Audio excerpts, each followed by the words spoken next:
ലോകത്തിലെ ഏറ്റവും ദരിദ്ര രാജ്യങ്ങൾ പുതിയൊരു വെല്ലുവിളി കൂടി നേരിടാൻ ഒരുങ്ങുകയാണ്. കടം വാങ്ങിയ പണം തിരികെ അടയ്ക്കുക എന്ന വെല്ലുവിളിയാണ് അവർക്ക് മുന്നിലുള്ളത്. ചൈനയ്ക്കാണ് പണം തിരികെ നൽകാനുള്ളത്.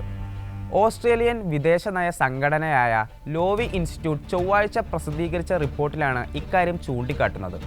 ഇൻഡെപ്തിലേക്ക് സ്വാഗതം.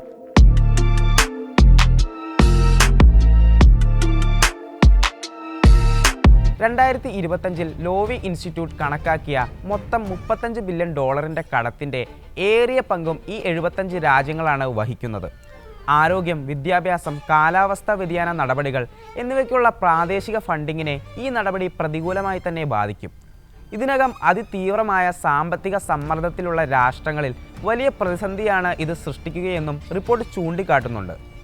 ഈ വായ്പകളുടെ ഭൂരിഭാഗവും ചൈനയുടെ ബെൽറ്റ് ആൻഡ് റോഡ് ഇനിഷ്യേറ്റീവിൻ്റെ കീഴിലാണ് നൽകിയിരിക്കുന്നത്.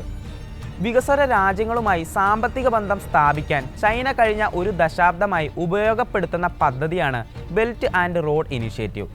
ബെൽറ്റ് ആൻഡ് റോഡ് ഇനിഷ്യേറ്റീവിൻ്റെ ഔദ്യോഗിക പോർട്ടലിലെ കണക്കുകൾ പ്രകാരം 150ലധികം രാജ്യങ്ങളും 32 അന്തർദേശീയ സംഘടനകളും പദ്ധതിയുടെ ഭാഗമാണ്.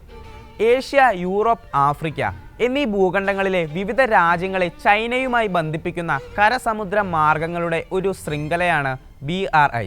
2013 കസാക്കിസ്ഥാൻ, ഇന്തോനേഷ്യ എന്നിവിടങ്ങളിൽ നടത്തിയ ഔദ്യോഗിക സന്ദർശന വേളയിലാണ് ചൈനീസ് പ്രസിഡന്റ് ഷീ ജിൻപിങ് പദ്ധതി പ്രഖ്യാപിച്ചത്.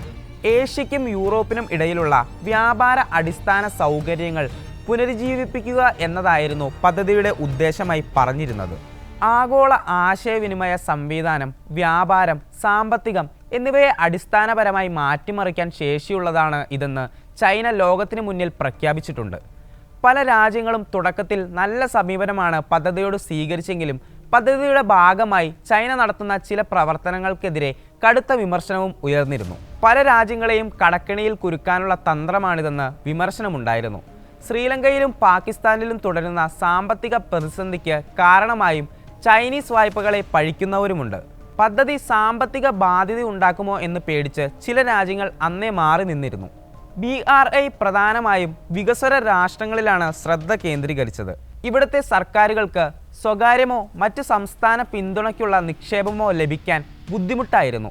ഹോണ്ടുറാസ്, നിക്കരാഗ, സോളമൻ ദ്വീപുകൾ, ബുർക്കിന ഫാസോ, ഡൊമിനിക്കൻ റിപ്പബ്ലിക് എന്നിവ തായ്വാനിൽ നിന്ന് ചൈനയിലേക്ക് നയതന്ത്ര ബന്ധം മാറ്റിയ 18 മാസത്തിനുള്ളിൽ വലിയ വായ്പകളാണ് സ്വീകരിച്ചു തുടങ്ങിയത്.